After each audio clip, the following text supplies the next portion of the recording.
मेरे प्यारे सभी विद्यार्थियों को सुप्रभातम। चैप्टर 8 का अपना स्टार्ट कर रखा अपने चुंबकत्व एवं चुंबकीय पदार्थों के गुण। ठीक है, इस चैप्टर में कल अपन ने पढ़ा था कि जो चुंबकीय क्षेत्र रेखा या चुंबकीय बल रेखाओं के गुणधर्म पढ़े और उसकी परिभाषा पढ़ी। तो उन्हीं गुणधर्मों में जो अपने चुंबकीय क्षेत्र रेखाओं गुणधर्म पढ़े, उन्हीं में आगे एक पॉइंट था उदासीन बिंदु। क्या था? उदासीन बिंदु, न्यूट्रल पॉइंट। क्या होता उदासीन बिंदु? देखो, सिंपल सी बात तो ये कि उदासीन बिंदु वह है जहां पर चुंबकीय क्षेत्र का मान शून्य होता है, उसे उदासीन बिंदु कहेंगे। और चुंबकीय क्षेत्र का मान शून्य कहाँ होगा? जहाँ चुंबकीय क्षेत्र रेखाएं नहीं पहुँच पाएंगी। जहाँ पे चुंबकीय क्षेत्र रेखाएं नहीं पहुँच पाई तो चुंबकीय क्षेत्र रेखाएं चुंबकीय क्षेत्र को ही तो व्यक्त करती हैं। तो जहाँ चुंबकीय क्षेत्र रेखाएं नहीं पहुँच पाती, उन बिंदुओं पर चुंबकीय क्षेत्र का मान शून्य, और उन्हीं बिंदुओं को उदासीन बिंदु कहते हैं। ये उत्पन्न कैसे होता है? देखो, हम लोग जानते हैं कि जो पृथ्वी है, उस पृथ्वी का भी एक चुंबकीय क्षेत्र होता है। और अगर उसके क्षैतिज घटक की बात करूं तो उस क्षैतिज घटक की जो दिशा है वो होती है दक्षिण से उत्तर की ओर। हमेशा कैसे होती है? दक्षिण से उत्तर की ओर। ठीक है, अब अपन जो बार मैग्नेट है, अपनी जो छड़ चुंबक है, इसको अपन रखें, इसकी रखने की स्थिति जो है उस पर निर्भर करेंगे उदासीन बिंदु।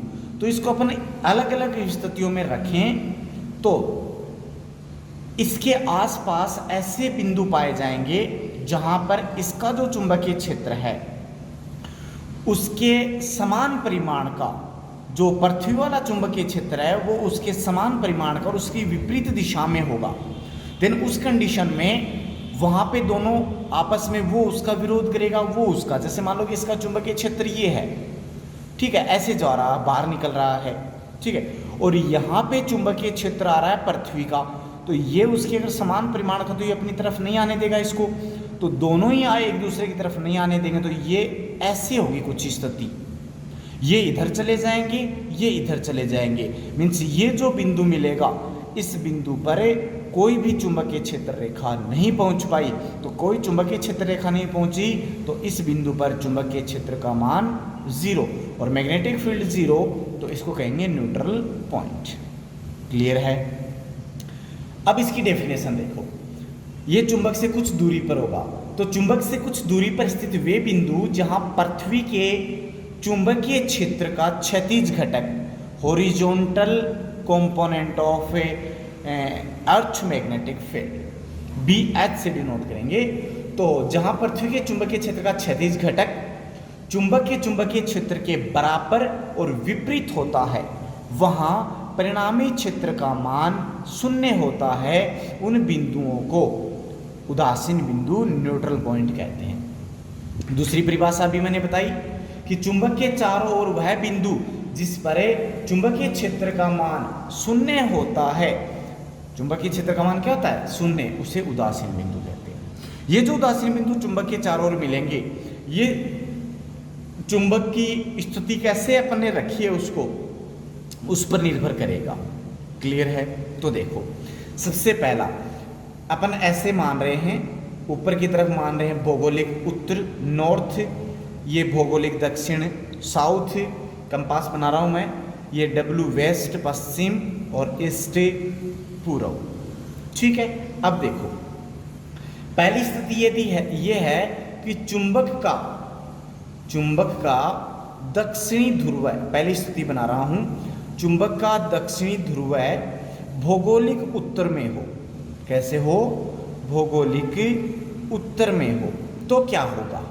देखो, भौगोलिक उत्तर ऊपर की तरफ है, तो चुंबक को ऐसे रखना कि उसका दक्षिणी ध्रुव ऊपर की तरफ हो। तो मैंने इसको बना देना है, ये बना दिया, देखो, ठीक है, ये हो जाएगा S और ये हो जाएगा N। अब अपने को ये तो पता है कि चुंबक में जो चुंबकीय क्षेत्र रेखाएं होती हैं, गुणधर्म में पढ़ा था, आंतरिक भाग में S से N की ओर और बाह्य भाग में N से S की ओर, ऐसे होगी। तो एन से निकलेंगी और एस में प्रवेश करेंगी। ठीक है, तो यहां से चुंबकीय क्षेत्र रेखाएं निकलेंगी और इस प्रकार से प्रवेश कर जाएंगी। ठीक है, अब देखो पृथ्वी का जो चुंबकीय क्षेत्र है वो अभी मैंने बताया उसकी दिशा सदैव दक्षिण से उत्तर की ओर होती है, मीन्स बी एच की डायरेक्शन ये होगी। बी एच की डायरेक्शन कैसे होगी, ये होगी। तो यहां से चुंबकीय क्षेत्र रेखाएं निकलेंगी, जो पास पास जानी हो तो ऐसे यहां से निकलती हुई ऐसे प्रवेश कर जाएंगी। ठीक है, इस प्रकार से इनकी डायरेक्शन ये हो जाएगी। ठीक है, कुछ एक ऐसे भी चली जाएंगी, ये ऐसे भी चली जाएंगी, ये चली गई। अब देखो यहां से कौन आएगा, पृथ्वी का चुंबकीय क्षेत्र कौन होगा, पृथ्वी का।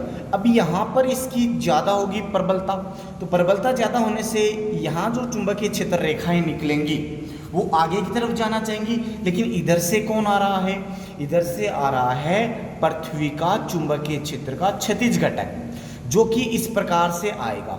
लेकिन इधर से ये, इधर से ये दोनों ही परिमाण में समान है, दिशा में विपरीत हैं। तो क्या करेंगे, ये इसको इधर मोड़ देगा, इसको इधर मोड़ देगा और ये ऐसे निकल जाएगा, ये इसको इधर मोड़ देगा और ऐसे निकल जाएगा। ठीक इसी प्रकार से ये आ जाता है। ठीक है, इस प्रकार से चुंबकीय क्षेत्र। तो ये वाला जो देखो बिंदु है, यहाँ पर कोई भी चुंबकीय क्षेत्र रेखा नहीं पहुंची। ठीक उसी प्रकार यहाँ पर भी, अब यहाँ से ये एंटर हो रही हैं, ठीक है, लेकिन ये ऐसे होती हुई इधर से निकल जाएंगी, ये भी इधर से निकल जाएंगी, ये भी इधर से, ये भी इधर से। तो ये इधर से आई और इधर से निकल गई, तो यहाँ पर भी एक ऐसा बिंदु प्राप्त होगा जिस पर कोई चुंबकीय क्षेत्र रेखा नहीं पहुँच पाई।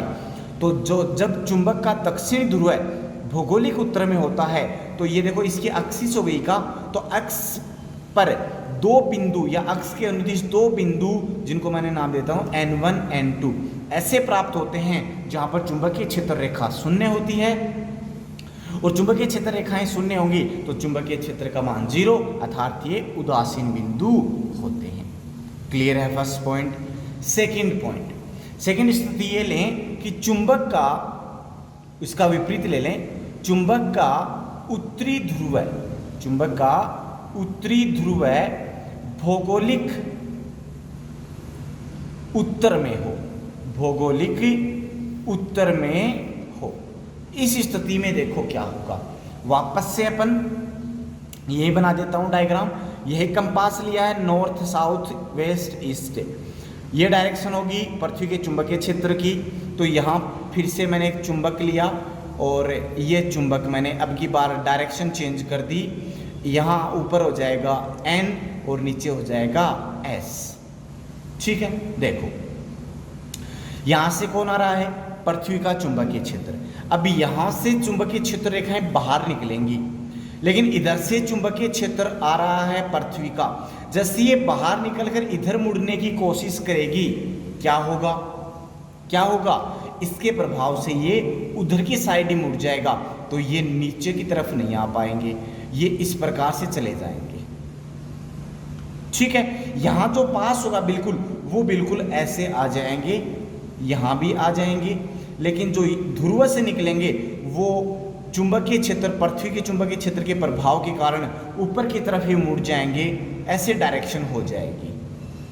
ठीक है, और यहाँ से जो आएंगे वो डायरेक्ट इसमें प्रवेश कर जाएंगे, और डायरेक्ट इसमें प्रवेश करेंगे तो उनकी स्थिति कुछ इस प्रकार होगी, ये स्थिति होगी। इस प्रकार से चुंबकीय क्षेत्र रेखाएं प्रवेश करेंगी। ये तो हो गया चुंबक का।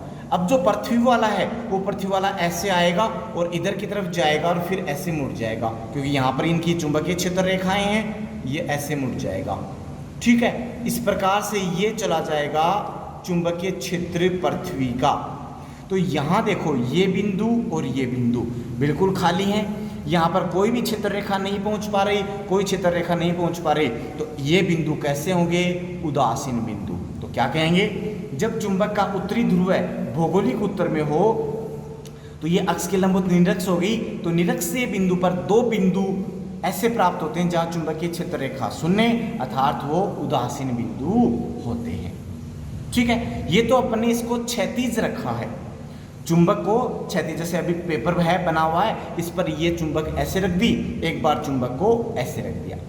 अब की बार नेक्स्ट जो कंडीशन ले रहे हैं थर्ड, वो ये है कि चुंबक को ऊर्ध्वाधर रखने पर, चुंबक को ऊर्ध्वाधर रखने पर, ऊर्ध्वाधर खड़ा रखना है इसको, ठीक है। तो क्या होगा, इसमें भी दो स्थितियां, जैसे ये चुंबक थी तो इसको एक बार तो आप नॉर्थ पोल को नीचे रखें और एक बार आप इसको साउथ पोल को नीचे रखें, दो स्थितियां बन रही हैं, ठीक है। तो पहली स्थिति में ले रहा हूं कि यदि नॉर्थ पोल को नीचे की तरफ, मान लो ये नॉर्थ है ये साउथ है, तो नॉर्थ को नीचे की तरफ रखा तो यहां हो जाएगा नॉर्थ, ये नॉर्थ पोल हो गया, ठीक है। अब नॉर्थ पोल से चुंबकीय क्षेत्र रेखाएं बाहर निकलती हैं, क्लियर है। ये देखो BH की डायरेक्शन S से N की ओर, तो जैसे ही चुंबकीय क्षेत्र रेखाएं बाहर निकलकर ऊपर की तरफ आना चाहेंगी, इधर BH की डायरेक्शन है तो इसके प्रभाव के कारण ऊपर आने की बजाय वो किधर मुड़ जाएंगी, इधर मुड़ जाएंगी। भाई इधर BH जा रहा है तो उसकी दिशा में संरेखित हो जाएंगी, इसके प्रभाव के कारण ऐसे चली जाएंगी चुंबकीय क्षेत्र रेखाएं, ये डायरेक्शन हो जाएगी इस प्रकार से, ठीक है। और N से बाहर निकलेंगी वो ऐसे मुड़ जाएंगी, और जो BH आएगा वो BH ऐसे आएगा, ये भी इसके प्रभाव के कारण इधर नहीं आ पाएगा और ये इधर इस प्रकार से निकल जाएगा। तो यहां देखो ये जो बिंदु है, ये बिंदु कहां प्राप्त हुआ, उत्तरी ध्रुव से किस डायरेक्शन में है, इधर, इधर कौन सी दिशा, देखो दक्षिण, तो उत्तरी ध्रुव से भौगोलिक दक्षिण की ओर एक बिंदु, केवल एक बिंदु प्राप्त होगा जो उदासीन बिंदु को, इसको मैं नाम दे देता हूं P, तो केवल एक बिंदु उदासीन बिंदु प्राप्त होगा। अगर इसका विपरीत लें कि यहां नीचे की तरफ आप कौन कर दें, नीचे की तरफ आप साउथ पोल कर दें, ये मैंने साउथ कर दिया, ठीक है। तो साउथ कर दिया, उस कंडीशन में ऊपर की तरफ क्या होगी, ऊपर नॉर्थ होगा, नॉर्थ से जैसे ही चुंबकीय क्षेत्र रेखाएं बाहर निकलेंगी वो बाहर निकलकर इस BH के कारण ऊपर ही चली जाएंगी, ठीक है। तो उसके परिणाम स्वरूप यहां पे ऊपर ही चली जाएंगी, तो इधर से जो आएगी इधर मुड़ेंगी, जैसे मान लो ये है, ठीक है, तो यहां से जो निकलेंगी वो इधर तो पहुंच जाएंगी, लेकिन जो इधर निकलेंगी वो उसके प्रभाव के कारण इधर ही चली जाएंगी, तो नीचे नहीं पहुंच पाएंगी। जब नीचे नहीं पहुंच पाएंगे तो यहां पर चुंबकीय क्षेत्र का जो मान है वो क्या मिलेगा, 0। तो मैं क्या कहूंगा कि जब दक्षिण ध्रुव नीचे की ओर होता है तो दक्षिण ध्रुव से, देखो ये किधर है, इधर की साइड, नॉर्थ की साइड में, मीन्स दक्षिण से उत्तर की ओर एक उदासीन बिंदु प्राप्त होता है, P नाम दिया है इसको। तो इन दोनों स्थितियों में केवल एक एक उदासीन बिंदु प्राप्त होता है, ठीक है। ये आपका उदासीन बिंदु था, तो इसको आप ध्यान रखेंगे कि उदासीन बिंदु कब और कैसे प्राप्त होता है, ठीक है। नेक्स्ट जो अपना टॉपिक आता है वो है चुंबकीय द्विध्रुव। नेक्स्ट टॉपिक है चुंबकीय द्विध्रुव। देखो विद्युत द्विध्रुव अपन ने पढ़ा था फर्स्ट चैप्टर में। क्या था विद्युत द्विध्रुव, कि दो आपके पास में आवेश थे, तो समान परिमाण और विपरीत प्रकृति के दो आवेश अत्यल्प दूरी पर स्थित हो तो वो था विद्युत द्विध्रुव, ठीक है। यहां पर भी ऐसा ही होगा कि समान ध्रुव प्रबलता के दो विजातीय ध्रुव है, विजातीय मतलब एक होगा साउथ एक होगा नॉर्थ, दोनों की ध्रुव प्रबलता कैसी होगी, समान होगी। तो समान ध्रुव प्रबलता के दो विजातीय ध्रुव सीमित दूरी पर स्थित हो, ये सीमित दूरी पर हैं, तो इस व्यवस्था को ही क्या कहेंगे, चुंबकीय द्विध्रुव। तो आपके सामने यहाँ पे देखो प्रेजेंट है, ये क्या है, मान लो ये L दूरी पर रखें दोनों, तो ये एक चुंबकीय द्विध्रुव है। दूसरी प्रकार से ऐसे कह सकते हैं कि जैसे मान लो अपन ने पहले चैप्टर में पढ़ा कि कोई विद्युत द्विध्रुव था, उसको जैसे ही मैं बाह्य विद्युत क्षेत्र में रखता हूं तो वह घूर्णित होता है। उसी प्रकार अगर तुलनात्मक रूप से अध्ययन करें तो एक कोई ऐसी वस्तु है जिसको अपन चुंबकीय क्षेत्र में रखें और अगर वह घूर्णित होती है, क्या होती है, घूर्णित होती है, तो वह वस्तु क्या कहलाएगी, चुंबकीय द्विध्रुव। तो यहाँ पे अगर अपन छड़ चुंबक बार मैग्नेट जो है इसको अपन बाह्य चुंबकीय क्षेत्र में रखते हैं तो यह भी क्या होता है, घूर्णित होता है। इसका मतलब बार मैग्नेट दंड चुंबक क्या है कि चुंबकीय द्विध्रुव है। इसके और एग्जाम्पल देखें तो जैसे मैंने अभी बता दिया दंड चुंबक या छड़ चुंबक या नाल चुंबक, ठीक है, नाल चुंबक भी हो सकती है या धारावाही लूप भी हो सकता है। तो ये सभी क्या हैं, चुंबकीय द्विध्रुव के एग्जाम्पल है, ठीक है। नेक्स्ट आता है चुंबकीय द्विध्रुव आघूर्ण।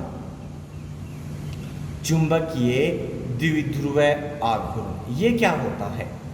जैसे विद्युत द्विध्रुव आघूर्ण था ना भाई, उसी प्रकार चुंबकीय द्विध्रुव आघूर्ण भी आएगा। लेकिन अगर अपन यहाँ पे कुंडली की बात करें, परिनालिका की बात करें, तो उसके लिए कितना होगा, ठीक है। तो इसको अपन तुलनात्मक रूप से अध्ययन करेंगे। देखो मेरे पास में एक n फेरों की एक कुंडली है और उसका क्षेत्रफल है a। यदि उसमें से I मान की धारा प्रवाहित हो रही है, 3 कंडीशन अप्लाई कर दी।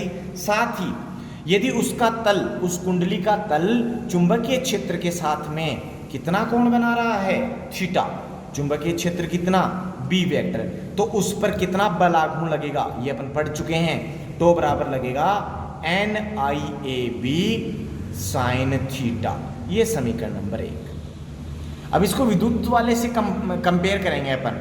तो एक आपके पास क्या है, विद्युत द्विध्रुव है। उस विद्युत द्विध्रुव की जो दिशा है वो विद्युत क्षेत्र E से थीटा कोण पर है। तो विद्युत द्विध्रुव पर लगा कोण टो बराबर क्या था, PE साइन थीटा। याद आया, फर्स्ट चैप्टर, पहले चैप्टर में पढ़ा था, टो बराबर PE साइन थीटा। जहां पर P टो था आघूर्ण, देखो इधर भी आघूर्ण है, तुलना कर रहा हूं मैं, थीटा एंगल था, यहाँ भी थीटा है। यहाँ E चुंबक विद्युत क्षेत्र था, यहाँ B चुंबकीय क्षेत्र है, और यहाँ बच गया एक P जो कि था द्विध्रुव आघूर्ण। क्या था, द्विध्रुव आघूर्ण। तो यहाँ जो बच गया वो क्या होगा, चुंबकीय आघूर्ण। क्या होगा, चुंबकीय आघूर्ण। तो यहाँ इन दोनों की तुलना करता हूं तो मेरे को मिलता है चुंबकीय द्विध्रुव आघूर्ण। और चुंबकीय द्विध्रुव आघूर्ण को कैपिटल M से लिखेंगे भाई। स्मॉल m तो होता है ध्रुव प्रबलता और कैपिटल M होगा चुंबकीय आघूर्ण। तो चुंबकीय आघूर्ण M बराबर क्या मिला मेरे को, NIA। क्या मिला, NIA। अगर लूप एक ही है तो M बराबर मिला IA।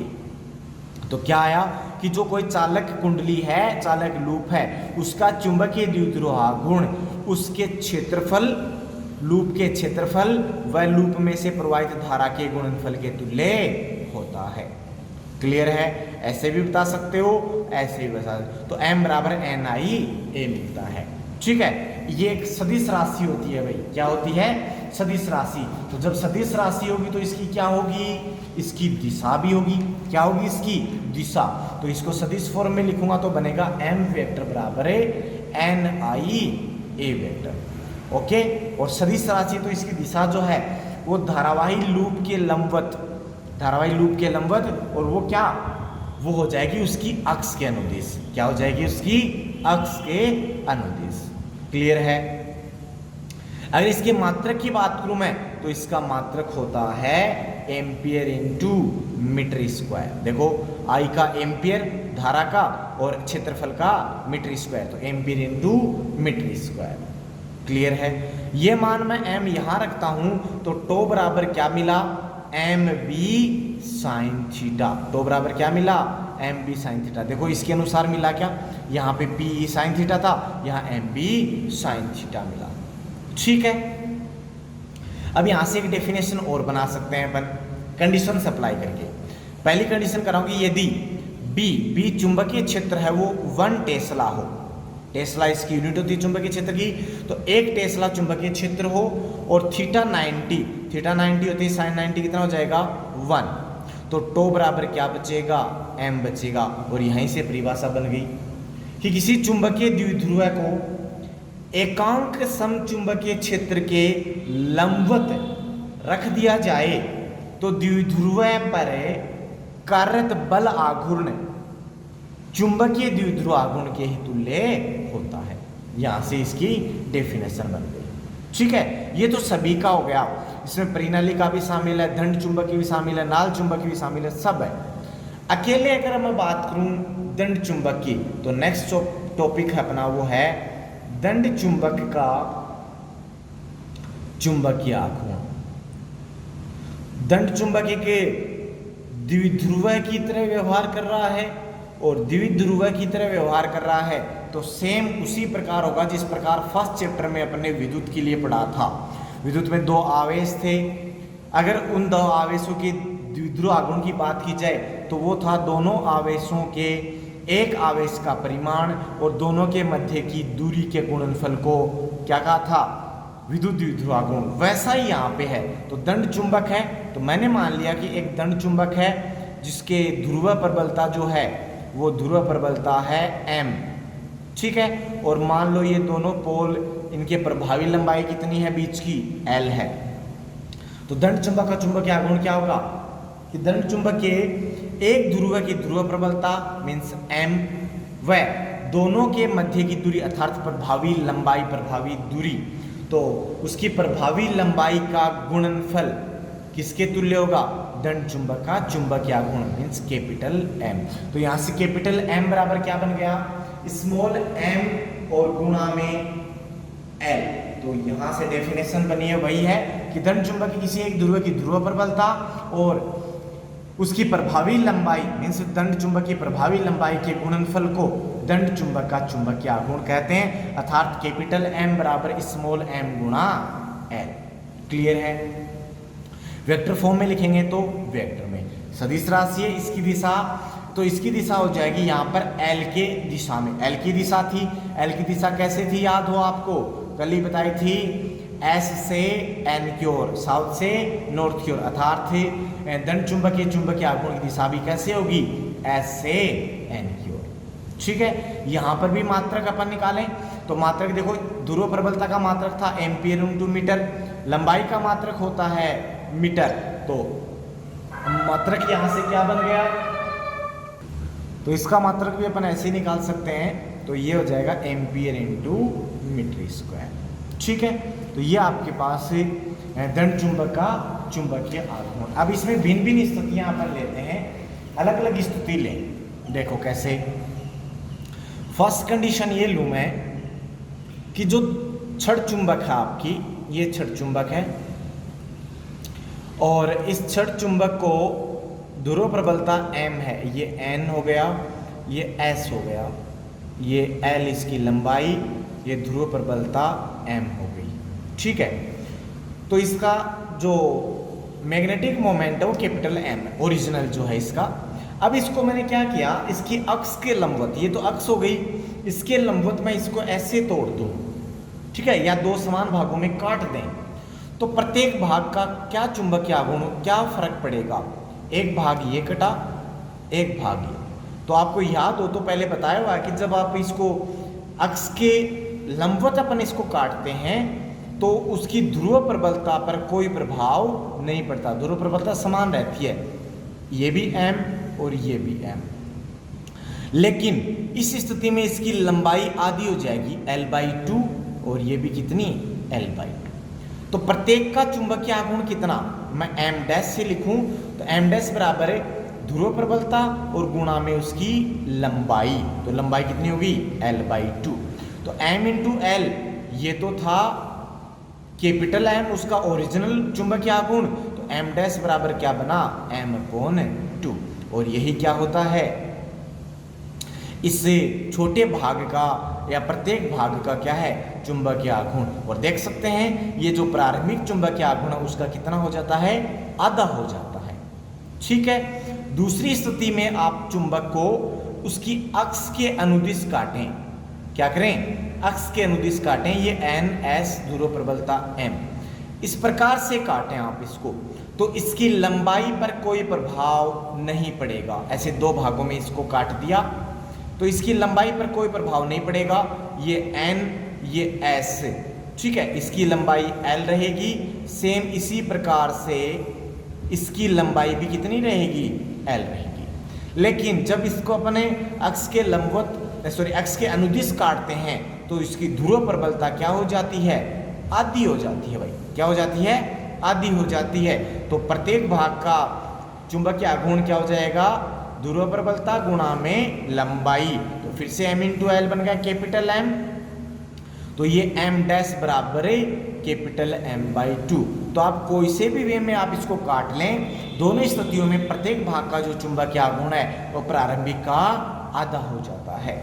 ठीक है। थर्ड कंडीशन क्या लें कि यदि आपके पास एक छड़ चुंबक थी L लंबाई की, प्रारंभिक लंबाई पुनः अपन ने ली है, ये N, ये S, ध्रुव प्रबलता क्या हो गई, ध्रुव प्रबलता M हो गई, और ये इसकी लंबाई L। इसको आपने मोड़ा और मोड़कर अर्धवर्त बना दिया। क्या बना दिया, अर्धवर्त बना दिया ऐसे, ये देखो अर्धवर्त आपने इसको बना दिया। तो ये हो गया N और ये हो गया S, और अर्धवर्त भी कितना, R त्रिज्या का अर्धवर्त बना दिया। ठीक है। तो देखो यहां से ये लंबाई कितनी हो गई इसकी L, लेकिन ध्रुवों के बीच की दूरी, प्रभावी लंबाई आपके पास में क्या होती है, प्रभावी लंबाई तो ध्रुवों के बीच की दूरी होती है। तो ध्रुवों के बीच की दूरी इस स्थिति में क्या होगी, ये वाली दूरी होगी। तो इसकी त्रिज्या R, तो ये टोटल व्यास हो जाएगा कितना, 2R। तो M डैश बराबर क्या बनेगा, ध्रुव प्रबलता पर कोई प्रभाव नहीं पड़ा, M गुणा इसकी लंबाई कितनी होगी प्रभावी, 2R। क्लियर है। लेकिन R को अपने को L में चेंज करना है, क्योंकि आपको कैपिटल M की फॉर्म में लिखना है। तो चाप त्रिज्या वाला फॉर्मूला पढ़ा आप लोगों ने, या फिर अपन कह सकते हैं कि ये देखो इसकी अर्ध परिधि है क्या, और अर्ध परिधि है वो किसके बराबर है, इसकी लंबाई के, मीन्स पाई R बराबर किसके, L के। तो यहां से R बराबर किसके, L अपॉन पाई के, R बराबर किसके, L अपॉन पाई के। ये मान यहां रखा तो M डैश बराबर बनेगा M into 2L upon pi, लेकिन M इंटू L तो कैपिटल M बन गया, तो M डैश बराबर बन गया 2M अपॉन पाई। ये स्थिति बन जाती है।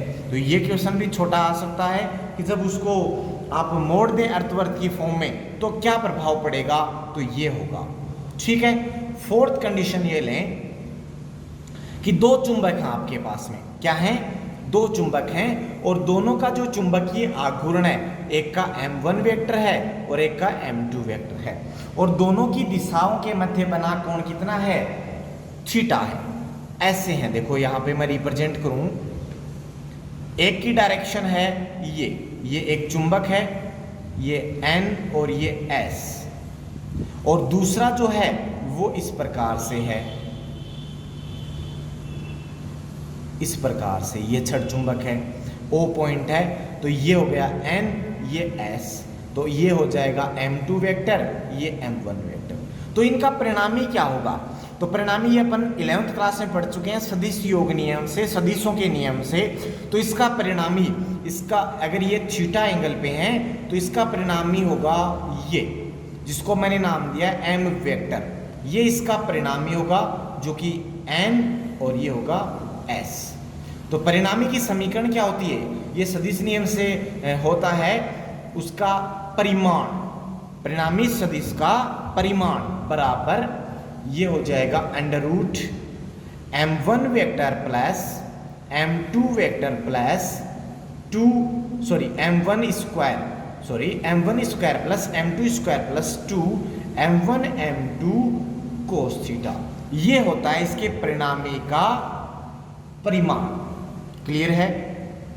तो इस प्रकार से ये चार कंडीशन थी, इस पे छोटा क्वेश्चन बन सकता है। तो ये अलग अलग कंडीशन है कि अपन इनको अगर ऐसे चेंज कर दें, छड़ चुंबकों को, दंड चुंबक को इन रूपों में करें तो इनके चुंबकीय जो आघूर्ण उस पर क्या प्रभाव पड़ेगा, तो ये इस प्रकार से पड़ेगा। क्लियर है। तो ये आज का आपकी क्लास समाप्त होती है। अगर इनसे संबंधित आपकी कोई डाउट्स हैं तो आप हमको पूछ सकते हैं, क्लियर कर सकते हैं। वीडियो को आप देखने के साथ आप देखते हैं, लेकिन देखने के साथ साथ आप उसे लाइक भी किया करें ज़्यादा से ज़्यादा, ठीक है, और कमेंट किया करें जो भी आपकी प्रॉब्लम्स हैं, जो भी फीडबैक्स हैं। ओके, धन्यवाद।